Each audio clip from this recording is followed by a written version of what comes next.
जय बजरंग जय. वडार समाजाला न्याय मिळाला नाही तर नॅशनल हायवे करणार जाम. नॅशनल जळगाव जिल्हा वडार समाजाचे युवक कै सुनील भाऊ राखोंडे वडार व त्यांचे जिवलग मित्र स्व. कैलासवासी संतोष भाऊ बारसे यांची भुसावळ शहरात गोळ्या मारून हत्या. निगूढपणे हत्या करण्यात आली होती. त्यांच्या दुहेरी हत्याकांड प्रकरणी 7 आरोपी अटकेत आहेत. तसेच संबंधित पोलीस विभागाने उर्वरित फरार आरोपींचा शोध घेऊन आरोपींना तात्काळ अटक करावी आणि भुसावळ शहर दुहेरी हत्याकांड प्रकरण सर्व आरोपींविरुद्ध फास्ट ट्रॅक कोर्टात चालवून तात्काळ फाशीची शिक्षा व्हावी व राखोंडे परिवार आणि बारसे परिवार यांना न्याय मिळावा या मागणीकरिता 3 जुलै 2024 बुधवार रोजी माननीय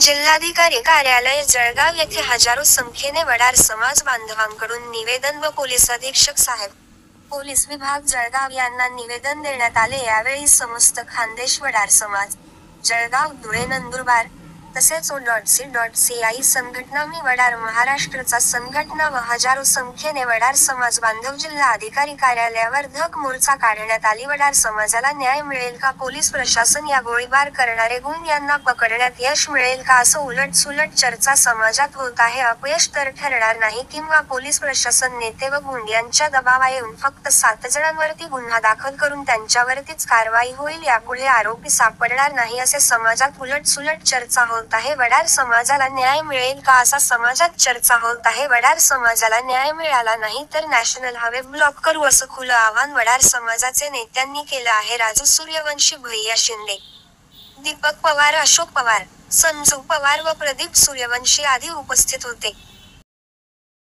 आदरलं एक दुहेरी हत्याकांड झाली. तिथे वडार समाजाचे सामाजिक कार्यकर्ते कैलासवासी सुनील भाऊ राखोंडे व माजी नगरसेवक भाजपचे संतोष भाऊ बारसे यांची काही आरोपींनी गोळ्या मारून हत्या करण्यात आली. परंतु ते हत्याकरी अजूनही फरार आहेत. त्यांच्यापैकी काही 5-6 सापडले, काही 5-6 फरार आहेत.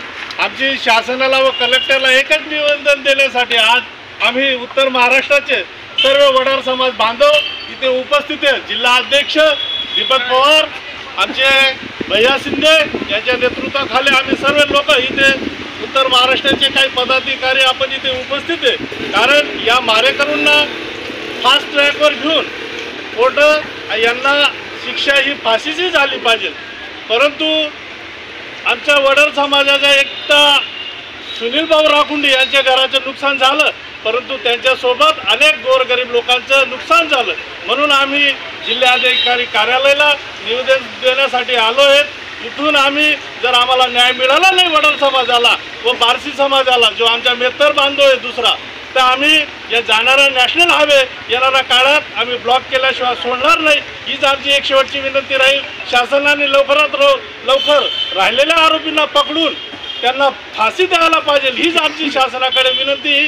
जर त्यांना मोकळं सोडलं, आजही आमचे त्या घरातले मुलं शाळेत जात नाहीत, त्यांचे बंधू कामाला जात नाही, या कुटुंबाची जबाबदारी शासनाची. शासनाने त्यांना पोलीस प्रोटेक्शन दिलं पाहिजे, हीच आमची विनंती.